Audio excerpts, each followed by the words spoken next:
এতদিন ধরে তোমার সাথে প্রেম করছি, আজ পর্যন্ত কখনোই তোমার পাছায় বিড়ির ছাকা দিতে পারলাম না, কিন্তু আজ আমি তোমার পাছায় বিড়ির ছাকা দেবই। কেউ ঠেকাতে পারবে না আমাদের। কি ভয় তো তোমার বগল তলা ঘেমে গেল।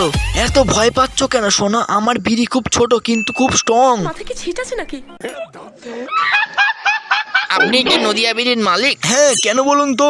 এসপি সাহেব আপনাকে ইনভাইট করেছে। ও, আমার বিড়ি বুঝি এসপি সাহেবও খায়? চলো।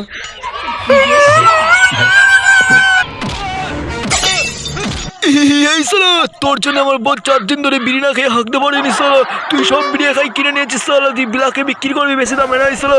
এই তাড়াতাড়ি সব বিড়ি আমাকে দিয়ে দে, আমার বউ 1 বছর ধরে খাবে। এই সালা, একটা কথা মাথায় রাখিস, কখনো যদি বিলাকে বিড়ি বেচিস তাহলে তোর এমন জায়গায় খোঁচা মারবো সালা, তোর বউকেও দেখাতে পারবি না সালা। আপনি যেখানেই খোঁচা মারেন না স্যার আমার, আমি তাও বিড়ি বেচবই।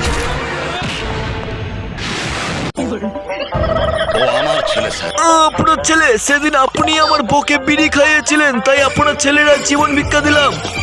পৃথিবীতে সব থেকে বড় অপরাধ, ও আজ বিলাকে বিড়ি বেচছে।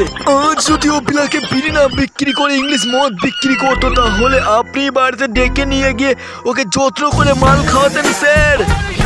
পিচি খুলে পড়ে গেছে স্যার।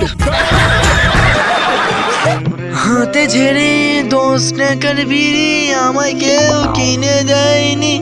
বাংলার সাথে ইংলিশ মিশে আমি কখনো খাইনি। বিড়ি ছাড়া হাঁকতে কখনো যায়নি। সারা রাত ধরে তোর পাছাতে বিড়ির ছাকা দেব। ও, তুই কখনো অন্য কারোর বিড়ি ছাকা যেন নিসনি। আমি তোকে প্রোটিন বিড়ির ছাকা দেব রে। আজকে রাতে তোকে বিড়ির ছাকা আমি দেবই।